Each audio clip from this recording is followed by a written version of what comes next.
Well, howdy y'all! I'm coming back to you with another pickup video, garage selling version. We have one sale. I went to one sale this entire weekend. I wasn't supposed to go out at all, but I got a tip from a friend and I just couldn't resist. And I actually spent a lot more money than I probably should have, but I got some quality stuff, so not going to complain. But let's get right down to it. And first, we'll start with some stuff that I got the week before. I actually went to a pawn shop, one that I don't regularly go to, probably twice a month maybe. So once every 2 weeks, if I'm lucky. Normally because they charge eBay prices for just about everything, and we're talking the high end of eBay. But this game, they've had there multiple times in quadruplets usually, but this one was a special case. And what I picked up was for the NES system, Friday the 13th, with this nice Nintendo slipcover. But it had the manual, so, and they had it for $6. So for that, I was happy. $6 for the game's about what it's worth, but with the manual, it on the higher side of 10, 12 bucks, so absolutely had to pick this up. Now if I get it in the box, that would have been cooler, but they just have a lot of loose games. They don't have very many box games over there. But then just after going there, I happened to stop to this pawn shop that sells a lot of cell phones. I forgot what they were called for a minute there. They sell a lot of cell phones, but they also have games, and most of their games are marked $10, with the exception of the ones that actually have a marking on them. That's mostly your PS4 and Xbox One games, and their DS games are usually $5, depending on the title.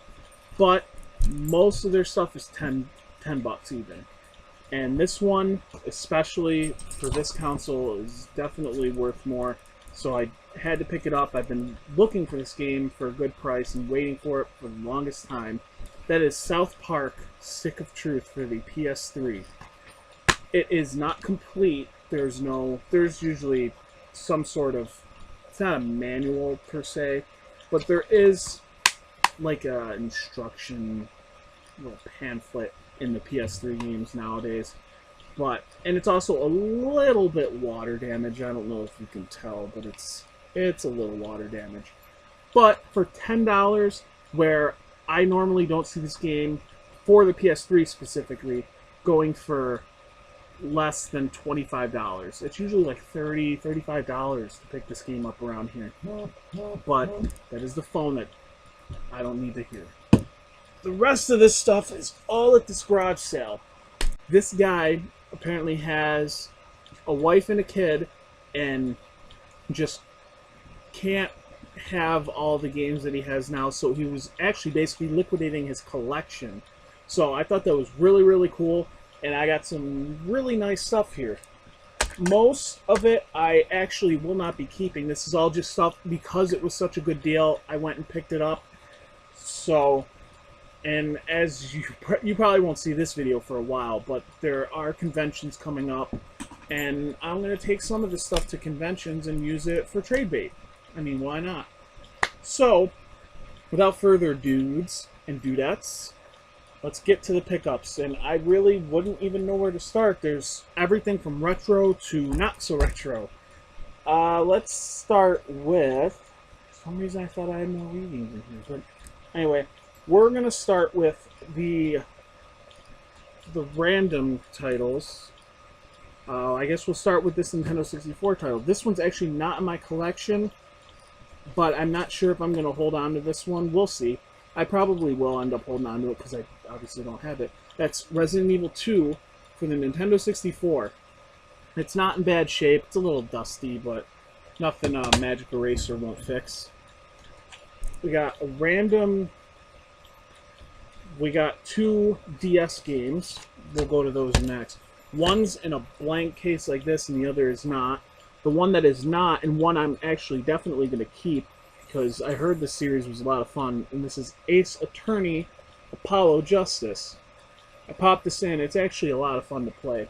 Not to mention, it's a Capcom title. and it's actually quite a bit fun. And the one here that's not in the case, this was actually thrown in for free. I actually went to the sale twice because he said when I went over and I bought stuff, I paid a total of $70 for everything. First day I paid $40. Second day I paid $30. And the first day, after I was leaving, he said, "Come back tomorrow. I'll have some more stuff out here and some different stuff." And I was like, "Oh, really?" So I picked this up on the second day. This is Disgaea DS, if you can see it. There it is. And I have Disgaea 3 for the PS3. I haven't played it yet, but it looks good, and I can't wait to give it a shot. Then he also threw this in for free. He threw this in for free the first day, and it is an Xbox Live card, valuing at $24.99. He just has a bunch of these. They have not been used, but they're active. It's actually a 3-month Xbox Live Gold membership card. So that was kind of cool. I figured, I could probably find someone who wants it. Get like $5 for it, whatever. This, I picked up disc only. However, my best friend had the case and manual laying around for it. So I figured I'd complete it for her. And that is for the Sega Dreamcast, Tomb Raider, The Last Revelation. And like I said, it was only the disc. The disc's a little bit scratched up, but it looks like it's in working condition. I figured I'd give that to her. Which is nice of me. Nice of me. We're going to go back to retro here for a minute. Well, further retro. The only NES game I picked up, there was a Punisher. He had the Punisher with the manual out there, and someone swooped it out right from under me. Kind of got caught slipping there, unfortunately. However, I did pick this up. It's a common title, but I definitely don't see it around very often, and that is Hook for the NES. I know very little about this game. I think it's a platformer, but I don't even know offhand. But I paid, I don't know, he probably only charged me like $2 for that, so I can't go wrong there. And this game, I actually had a friend who bought this for me. But eventually, when I went to go pick it up and buy it off her, she couldn't find it. So I told her, well, when you do find it, let me know. I haven't heard much since then, so I ended up picking this one up, mainly because this one's in really good condition. And that is The Lion King for the Super Nintendo. This one's definitely going in the collection. I played this a lot when I was a kid, and I actually got really, really good at it. Not so much now, I'm sure, but then this one I was definitely surprised to see. It's a sealed Game Boy Advance game of all things, but it's actually a Blizzard Entertainment Classics arcade game, and that is for Blackthorn. Now, I wanted to play the Super Nintendo version. It just looks really good. The gameplay I've seen, I want to play this game, but it's actually quite expensive for the SNES. It's gone up to like $50-$60. So I got this in with the first day's pickup, so within that $40 deal, I picked that up. So that was really cool. Now to move on to the rest of the stuff, it's all mostly these games, and the titles will definitely have made it worth it. So without further ado, the first stack, we'll go over the Wii games first. We're going to try to do best for last kind of deal, at least in my opinion. But the 2 Wii games was New Super Mario Bros. Wii. It's complete, in pretty good shape. This guy took decent care of all this stuff, at least.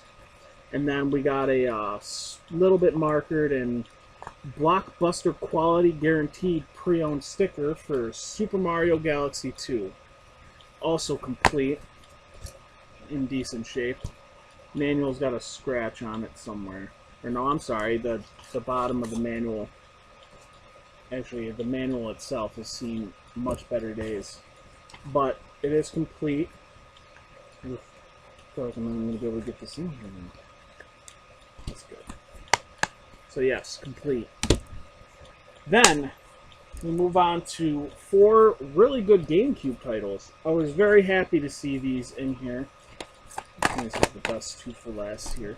But the first one is Resident Evil 4. And that one is complete. The discs are in great shape. The manual's in good shape. I do already have this, though. I believe mine's not even the black label, too. And nope. Yep, so I already have this, and it's not... And this one is the black label. I already have a black label copy, though, so that's good. This one does not have the manual, so I do not think I'll be keeping this for myself, but that is Star Wars Bounty Hunter. Friggin' glare. There's a glare all over this. The Star Wars Bounty Hunter. Like I said, it's not complete, but that's okay. Threw that in that deal. That was really nice. This one, I was definitely disappointed. The second disc is not in here, unfortunately, but fortunately enough, the second disc doesn't matter a huge ton for this series, but that's Mario Kart Double Dash, and it's supposed to include the bonus playable demos disc. Like I said, the demo disc isn't in there, unfortunately, but all the other paperwork is. So that was really cool. Pick that up. And then the biggest one of this lot, I think this is the best and biggest game that I have in this lot for the GameCube. I do already have this. However, I think my... yeah, I think so. I think my case is a little crappier than this one, so I'll probably be swapping that out, and that is Metal Gear Solid, the Twin Snakes for the GameCube. This game is complete, and he warned me ahead of time. If you can see it, you really can't see it, but on the discs, it looks like there's this, it's almost like a cool, I don't even know how to put it. It's like a webbing look, but it's really like disc rot, unfortunately. You can see it on the second disc better. I don't know if you can tell, but if I stay really still, there's some disc rot on it, and my pup's going nuts. Uh-oh. But he assured me the game worked, and it is complete, so I thought that was super cool and totally worth picking up. Now, these last 5 games were on the second day, and these are some pretty obscure PS2 titles. I don't normally pick up PS2. I don't plan on going for a big collection for it, but these were pretty obscure, and I definitely had to pick them up, and I thought it was really cool. These are all Square Enix or Atlas titles, which only doubles the excitement for me. But we have here Final Fantasy VII, Dirge of Cerberus. I don't know how to pronounce that. I'm really bad with pronunciations of weird names. But we have that, and it is complete. Next game we have is Stella Deuce, the Gate of Eternity, which is an Atlas title. These, like I said, these are all pretty obscure. It's complete. And they all look really, really cool. They look like they'd be super cool games to play. So I definitely picked them up. This one I've heard about, but it is obscure, and that's Shin Megami Tensei Digital Devil Saga 2. I've heard of the Shin Megami Tensei games. I haven't played them, but I heard they were good. This one is most likely going into my collection. Absolutely. Then we have Romancing Saga. This one's also a Square Enix title. And that is complete. And last but certainly not least, we have Unlimited Saga. Square Enix title here. And that is also complete. Yeah, there was one other thing I got. And I just realized it because I put it behind my computer, and I don't know why. And it was wrapped in this bag, and I opened it so I could test it to make sure it worked. But he also had a GameCube Wavebird controller with the receiver, and I thought that was super awesome. These things on like eBay go for like $40, and I could always use another Wavebird controller, so I thought that was super cool. And it works. I tested that. I absolutely made sure, totaling all that stuff at $70, which I thought was a pretty damn good deal. Not to mention, all this stuff was well taken care of, so you definitely can't complain there. But that is where I'm going to end this video. Thank you guys for watching. Be sure to hit the like button if you like this video. Comment down below, and of course, subscribe if you're not subscribed. I love making new friends on here. But until next time, guys, you guys take care.